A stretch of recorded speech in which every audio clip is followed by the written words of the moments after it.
I'm the baby. My sister, who's here from Florida this morning with us in worship, she would say that, yeah, I was probably the one that got spoiled the most of the whole family.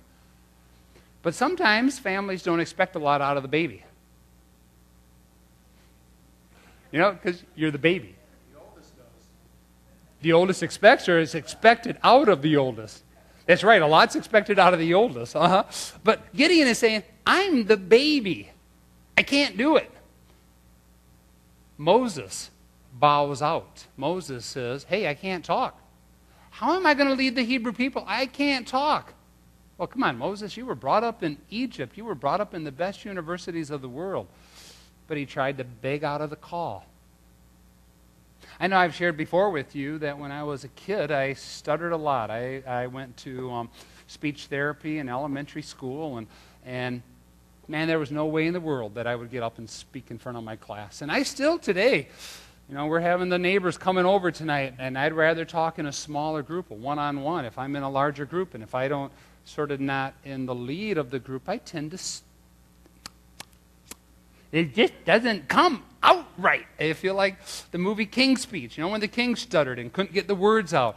And I have that, and I say, God, I said it 30 years ago, God, I can't talk well. Can't talk well? Yeah, okay, good. That didn't quite sound proper English. I can't do it. God says, no, I got to call on you. So for you, what's your excuse? What's your excuse?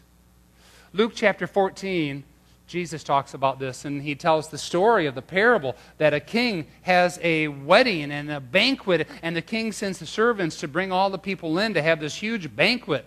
And don't most of us like to go to a banquet? I mean, have free food? Especially if it's a large 5-course meal. I mean, you know, just... But in that parable, as the servants go out, one said, hey, I just got married. I can't come to the banquet. One says, hey, I think it was I bought a new cow, and how can I get married? I got to take care of my new cow. And one, marriage and cow? No, they don't go together. Ooh, bad one, huh, Brian? Okay, what's the other ones? The field. I bought a field. I bought a field, and I got to take care of the field. You all remember this parable? They all had excuses why they couldn't go to the banquet. I leaned over before I walked up here to my sis, and I said, Sis, I think in some respects I'm expecting too much out of Calvary this summer. We just got done with the fireman thing. We're doing the block parties, asking people to host them in their homes, the Jesus Love Kalamazoo, the Bible school. There is a lot that I am asking Calvary to step up for. Maybe it's too much. I don't know. But then I wonder how many of us don't run to South Haven for the break. Or we run to the movies for the night. Or we... You follow? We come up with our own excuses why we can't be involved. Gideon comes up with his excuse. Within the parable with Jesus, they come up with the excuse. So my question to you is just for you to think, what excuse am I giving to God for not doing what he calls me to do? Now, I'm not saying that you have to step up and say yes to everything. Because we've got to know boundaries, and that's a whole nother teaching we can go through. Because if you're saying yes to everything we're doing, you're probably not spending enough time at home with your wife or husband or children or parents.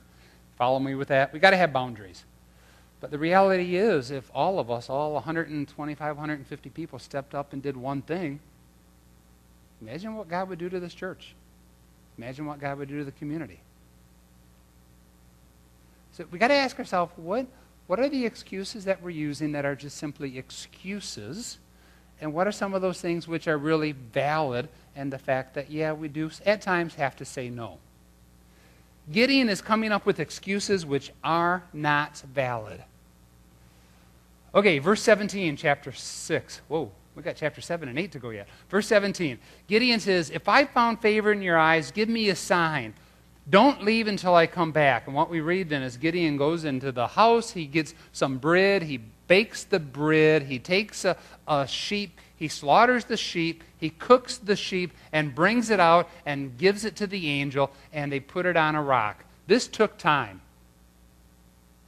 I mean, they just didn't run down to the local Harding's Myers grocery store or whatever grocery store they were going to or working at the time and just go buy something. This took a couple hours to bake the bread, to slaughter the animal, to cook the animal.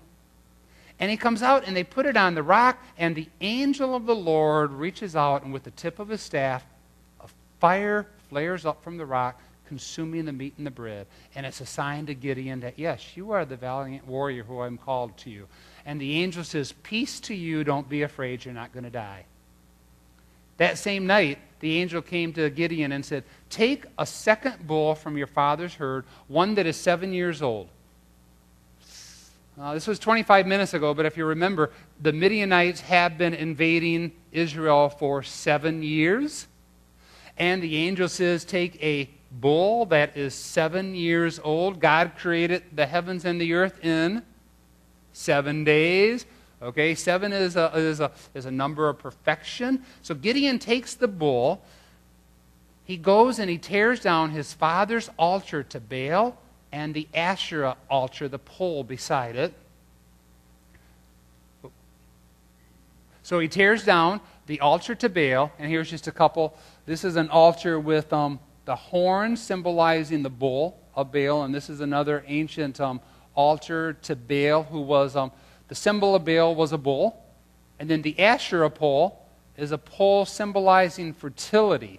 And people would worship the Asherah pole, thinking that it would help with their fertility and allow them to have more children in their lives.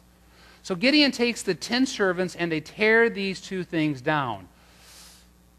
But he does it at night.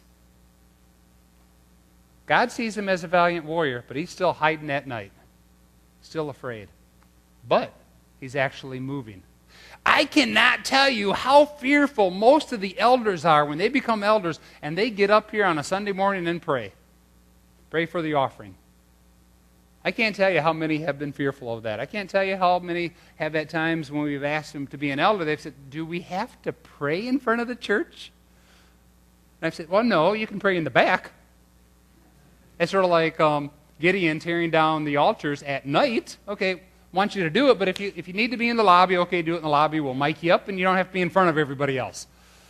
That fear. Gideon does it at night. He does it with 10 servants. Ironically, he thinks it's going to be a quiet thing, but the next morning the town gets up, it says, verse 28, and the town is upset, and they said, who did this? Well, if you got 10 servants, or even 10 people who are not servants, are they all going to keep their mouth shut? No. Somebody ratted on Gideon. Well, the town comes to Gideon's dad and says, hey, we want to kill Gideon for this. And Gideon's dad sticks up for him and says, hey, if Baal is really who he says he is, Baal would defend himself. And if nothing happens to Gideon, then nothing's going to happen. Then Baal really isn't who he is, or who we believe that he is. I thought it was wonderful that dad stuck up for him. Okay, I'm going to have to keep moving. I think I got way too much here this morning. The next part of the Gideon story is the part that we all, most of us probably remember. It's about the fleece.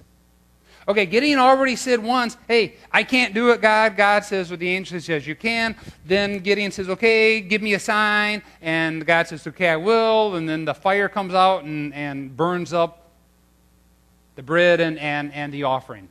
Then Gideon says, hey, God, I need another sign.